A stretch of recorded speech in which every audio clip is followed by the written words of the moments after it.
Welcome back sa ating channel. Naging mainit nga na usapin sa mundo ng social media.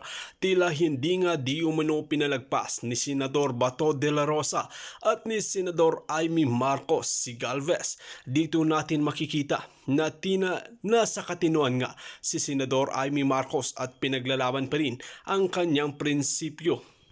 At tila Kïnönträ nga si President Bongbong Marcos sa kanyang desisyon at pinalayas nga di umano ang mga Kano sa bansang Pilipinas. Dito natin makikita na kailangan nga natin ng tulong sa bansang Pilipinas, ngunit hindi sana yung tayo ang aalilain ng mga foreign country. Dahil kung talagang gusto ni President Bongbong Marcos na ibalik ang history ng kanyang ama, ay tila dapat alam niya at siya mismo ang nakakaalam na ang bansang Pilipinas ang sinusunod ng foreign country at tungkol sa agriculture ay tila bilib na bilib ang mga foreign country sa atin, dahil tatandaan natin mga kababayan na halos sa atin lahat galing ang mga agriculture at si President Ferdinand E. Marcos ang nag-umpisa dito. Tila hindi nga ba alam ni President Bongbong Marcos, kaya angkat dito, angkat doon ang kanyang ginagawa. Real talk lang po, ang pamilya at mga kaalyado ng mga senador at congressman na yan, tiyak na aalis dito sa Pinas pag nagkagulo bago pa natin malaman na kaalis na mga yan at may iwan tayong mga nakanganga. Magaling sa daldal pero mang-iiwan naman. Pinas ang kawawa dyan kapag nagkataon, dapat iwas tayo sa mga away nila imbis na USA ang giyera, sa Pinas ang target. Well mga kababayan, para nga sa karagdagang impormasyon, panoorin nga natin ang buong video. At kung bago ka ba lamang sa aking channel, huwag kalimutan i-click ang subscribe button at notification bell para lagi kang updated sa ating mga bagong video. At para sa solid viewers natin dyan, maraming salamat sa walang sawang pagsuporta. Make mention of the word contingencies. By contingencies, are you referring to Taiwan? Not necessarily, ma'am. Given that the Balikatan suddenly has shifted to northern Luzon, given that we are hearing of 4 sites all in northern Luzon, hence it is all in Taiwan, and that is the new evolving contingency. Is that correct? It doesn't have to be Taiwan. We have to consider threats. That's assumptions that we're making. As I can only speak of the armed forces, ma'am. Gentlemen, what's our fight with Taiwan? What is our fight with Taiwan? I don't understand. No, ma'am. I'm So not why are we saying- doing all the military exercises in northern Luzon a stone's throw or at least a boat ride away from Taiwan? Then clearly the new expanded EDCA is addressing the escalation of tensions in the Taiwan Straits, not Philippine interests in the West Philippine Sea. We are therefore going to fight for another country, the United States. Is that correct, sir? May I defer this to the Secretary? Secretary Galvez, before you proceed, again, this is a matter of nomenclature. General Centeno should have explained the difference between natural hazard contingency, military contingency, or even economic contingency. And that's why dapat nag-uusap kayo ng DFA para isa lang. Kaya maguguluhan si Chairman Imee Marcos, yung sagot nyo. Palagay ko naguguluhan rin sila. So isa na lang siguro. Ano ba yung definition nyo ng contingency which would merit the expansion of the EDCA? Perhaps lumilihis yung typhoon doon. Baka ganun. O nagkaroon ng blockade dito sa itong strait na dadaanan ng ating mga supplies. So siguro isang buong larawan ang magigay niya. I'm sorry, you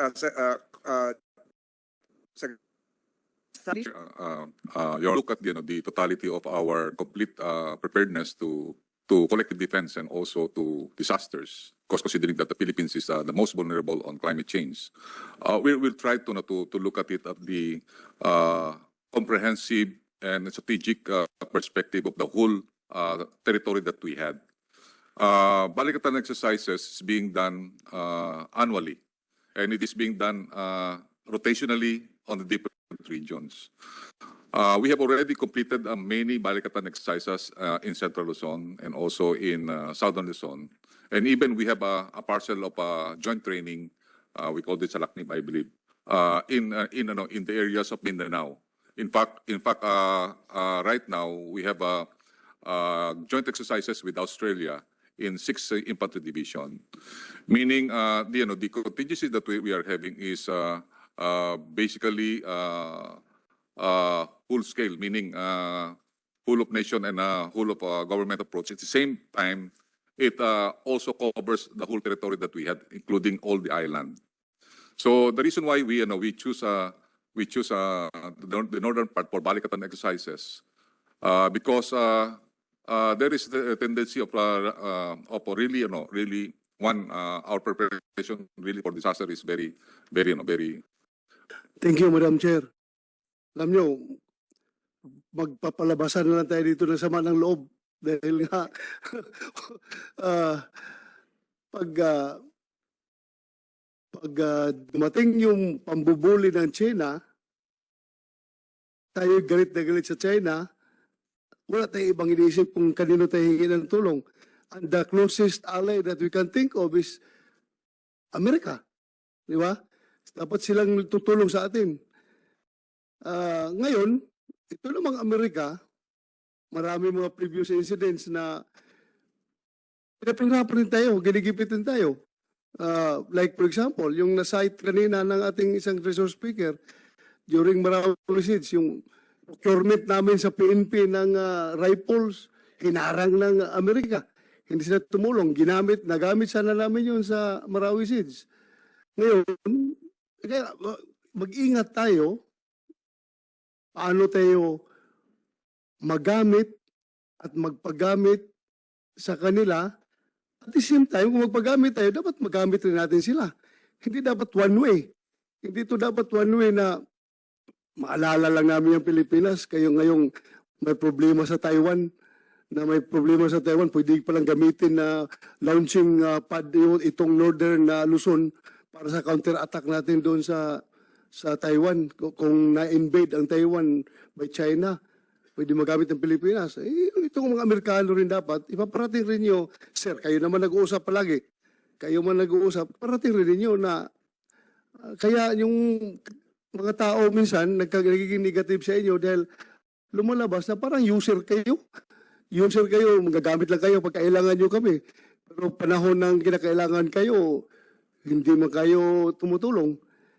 Pero the fact remains, kahit na meron tayong ganong hinanakit sa kanila, the fact remains na sila pa rin ang kinakailangan talaga natin kapag tayo binubuli ng China. Wala tayong ibang mapuntahan kundi Amerika. Yun lang. Okay bang bawi ko, sir? Okay ba? Bumawi ako konti? Okay lang? Ha? gusto ko na mag-report sa Amerika eh. So, si Bato galit sa inyo. Parang gano'n ay. Pero wala tayong ibang pupuntahan kundi Amerika, di ba? Galit na galit sa pambubuli ng China. Kanino tayo hingi ng tulong? Amerika. Di ba? Pero yun nga lang, sabihin nyo yung Amerikana kayo, halata masyado user kayo. Maisipan nyo kami kapag may looming threat dyan sa Taiwan na dagdagan nyo, halata masyadong move ninyo na gusto nyo, Northern Luzon, lagyan ng additional EDCA sites. Yun lang, mas maganda yung, kaya siguro negative yung ibang tao doon sa Northern Luzon sa kanila dahil kulang sila sa information na operation, naunahan sila ng China. Baka China nandun na, advance na doon, nangangampanya na yung China doon sa Northern Luzon na, hindi nagbibiro lang ako, gobyerno wala yan. Wala yan, Gob. Ang akin lang, ba't ang Amerika, klaruhin nila yung purpose na dito, na hindi kami gagamit sa inyo. Hindi kayong gagamit sa inyo. Wala kaming kung na gamitin kayo, na pagkatapos gamitin kayo, iiwan namin kayo. O, dapat walang ganunan. Yun lang, Gob, hindi ko kuhan yun, Gob, na pinapasaya ko lang yung kuhan dito ngayon, yung mood dito, kaya masyadong seryoso yung aming hearing dito. Yun lang, sir, iparating nyo sa Amerika na ganun. Huwag nyo kami masyadong gamitin. At alam nyo, we are also a thinking mamalya. Ayaw rin namin mapapagamit ng kami mapapasubo. Yun lang, sir. Thank you, sir. Thank you, Madam Chair. Thank you very much. I think, unfortunately, Secretary Manalo needs to leave. I think you wanted to do a final statement. Is there a concluding response? I think he needs to leave. Well, Can we I just know I make can, him? no, 5 minutes. Yes, I can, yes, okay. Wait, nalito na ako. Teka. Yes po. so, Where do we go? Okay, Risa. Agyamanak, Madam Chair. Just a quick question. Governor Maybe- Mamba also has raised his hand, and actually on the roster is really Sasot. In any case, Senator Risa. In case the SEC would like to include this in his closing remarks, how can the Philippines pursue a more multilateral approach to resolving security concerns in the region? Salamat, Sec. Agyamanak, Madam Chair. thank you.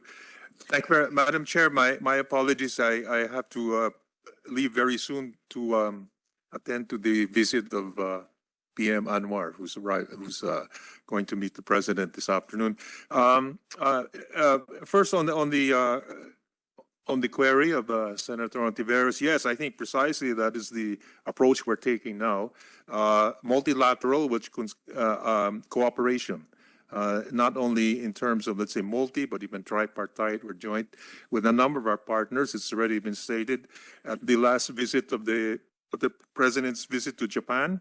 We also entered into talks with Japan on how we can enhance defense cooperation with Japan. And Japan is certainly taking, in our view, a more active role now in the region. And we think it's really a very good opportunity to explore how we can build up on our cooperation, not only in terms of military cooperation, but also on economic and other areas where we can enhance our security. So that's being done with Australia. We're also very much in touch now with Australia. And in terms of our ASEAN partners, we're also in talks with Singapore. And we will also embark on discussions with Vietnam and other countries in the region, all with the intention of trying to increase our security, not only in terms of military and defense, but also through economic security. So that's definitely the approach that we are adopting now, and as well as, of course, with traditional partners like the United States.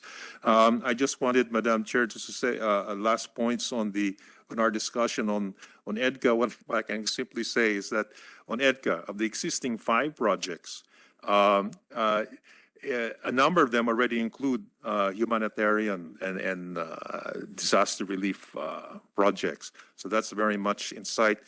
What I just wanted to stress that when it comes to the EDCA, our main control really lies on the fact that any project or any kind of location will have to be agreed upon by mutual agreement. So our control lies on where it's located and also on the projects. Any kind of project will also have to be on the basis of mutual agreement.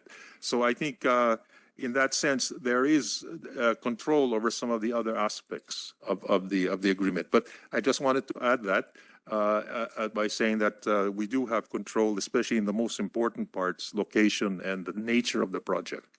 Thank you. Yes, thank you very much, Secretary Manalo, and thank you for participating in this extended executive session hearing today. Certainly, we'd like to look at possible amendments to the EDCA, given that it's due for extension April next year. Thank you. And with that, I'd like to recognize Governor Mamba once again and Sasot over there. Governor Mamba, you have your hand up. Yeah, Your Honor. I was just because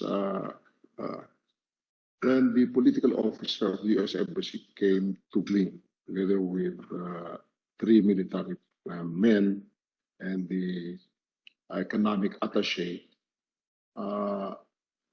as if he was insisting to me that I was talking with Chinese officials. Never. As if we could not decide on our own. No Chinese official ever talked to me about EDCA, about Taiwan, about all of this. That is why, Agbiag ka, Gobernador, agbiag. dyan lang ako, talaga decision nila dito. Iba, di pa nagkita mi, kung nakikita po namin, just leave us where we are today. No? Para wag na ho nating guluhin na ito. No? And we see a lot of partnership with our neighbors in the future. No? Ayun lang po yumaman yung China eh. Ayun lang po nakikipagkaibigan sa amin para makapasok din sila at ma-develop din ang agriculture and our aquaculture and everything here. And they want to buy it all also for their food security. And so, wala ho kami na ibibenta na produkto namin sa Metro Manila except rice and corn. And I think this is our time. So, sana maintindihan nyo where we are coming from. No? We feel that the future of our region is connecting with our neighbors up north. From the very start, no, in 2016, when I became governor, I said, let's look northward, let's move northward, let's connect northward. And that is why we're trying to dredge our rivers so that we could open our seaports and reconnect with our neighbors up north. Ito po yung nakikita kasi namin. And I think this could be our gateway to a more progressive Philippines, to a more progressive Cagayan, to a more progressive North. Kaya, again, Madam Chairperson, please be with us here. I know you are really with us here because this is the future of the North. This is the future of the Ilocanos too. And this is the future of even the entire Luzon, the entire Philippines. So, maraming salamat po for inviting us here. Wala ho. I never talk with any Chinese about all of these things. When I went to Alawag to attend their part, they shunned from talking about this. That's why, sabi ko, hindi magulo itong mga kausap natin. Tinitignan naman nila siguro yung interest din natin. Katulad din nila, tinitignan din natin yung interest nila. Yan po, maraming salamat. Gob, thank you, Gob. At pareho tayo ha. Hindi tayo pro-China, hindi tayo pro-America, pro-Filipino tayo ha. Pro-Filipino. Hindi lang pro-Ilocano. Pro-Filipino tayo. Kaya bahala sila. Basta importante pro-Filipino tayo. Thank you, Gob. Salamat, Gob, sa pagpalabas mo. Thank you, Gob. Sir, yung sinabi ko sa kanila na pumunta sila sa akin. I am not pro-American, I am not pro-China. I am pro-Cagayan and pro-Philippines. No, I'm just, I'm so impressed with what the president did. No, and he had an agreement with President Xi Jinping of continuously, no, talking about the maritime disputes. Alam ko po gusto mga boundaries kasi because ang boundary ko po ay Kalingay na Payaw. Pinag-aawayan po ang boundary pero never na pinag-awayan namin. Never na nagpapatayan kami sa boundary. Pinag-uusapan po namin. Of course, there are bullying. No? There will be skirmishes. But we do not fight over it because we could co-manage it. You know, I was a member of the cabinet of President Noynoy when we discussed this. Kaya sinasabi ko, China offered bilateral talks kaagad noon. But we voted that it will become a multilateral talk. No? And this is where we are now. No? But I think, let us go back. No? Siguro pwede tayo umatras ng konti para makuha natin ito. At kung sana walang nakikialam na iba, sa tingin ko, no? Taiwan and China will have their own way of solving this problem. Huwag lang natin i-escalate pa. Bakit pa tayo makikasali kasi? Yun lang po. Ang nakikita ko kasi. No, because nakita naman natin si President Marcos at President Jinping. Sabi ba, let's continuously talk about it. Let's continuously talk about it, about the maritime dispute. So that means no quarrel over it. Yun lang po. And that alone, that made us where we are today. That is our position today too. Maraming salamat po. Thank you, Gov. And we call on Sasot at this point. Thank you, Madam Chair. Ma'am, I would just like to expand the discussion on this one kasi ang nakakalimutan natin kung ano ba ang Pilipinas sa Amerika. Ang Pilipinas po ay kasama po ito sa first island chain ng bansang Amerika. Ang first island chain ay ang kanyang defensive perimeter sa Asia. At malinaw na malinaw ito sa bansang Amerika simula pa ng World War II. Actually, ang motivation sa likod ng First Island Chain ay mapanatili na ang Pacific Ocean ay American Lake. Ito ay sinabi ni US President Dwight Eisenhower noong 1954 na ang Pacific Ocean should always remain an American lake. At kung makikita natin sa kasaysayan, tuwing may nagcha-challenge sa Amerika sa dominance niya sa Pacific Ocean o sa Pacific area, nagkakaroon ng gera. Yan ang katotohanan dyan. Ikalawa, ang sinasabi kanina po na hindi po yung tungkol po sa Pilipinas magiging target pagdating magkaroon ng gera. Actually, naging concern na po ito ng mga Pilipino noon pa, kahit noong nininegotiate po ang Philippine independence noong 1940s. At ang sinasabi nila na ang presensya ng base militar sa ating bansa ay malubhang mapanganib sa atin. At kung hindi nyo po nalalaman, noong ang EDCA ay na-expand na, ito po ay ipinagdiwang ng mga Amerikano at tahasan nilang sinabi na ang additional EDCA sites ay magpo-provide ng additional targeting challenge sa China. Anong ibig sabihin nitong targeting challenge? Ibig sabihin, mas magiging komplikado na ang magiging gera at imbes na ang magiging target lang ng China ay ang base ng Amerika sa Guam, Okinawa, ay makakasama na tayo dito. So ito po ang katotohanan dyan at ito'y pinag-uusapan sa US media. So ayun lang po, Madam Chairwoman. Maraming salamat. Yes, thank you very much. Dr. Loha, please. Thank you po. If it pleases your honors, I'd like to respond to the question raised. I'd like to respond to the question raised earlier whether the Philippine territory were there. Well mga kababayan, dito nga nagtatapos ang ating talakayan. Makikita natin ang katinuan ni Senador Amy Marcos at Senator Bato de la Rosa dahil di umano sinasabi nila ang katotohanan sa loob ng Senado.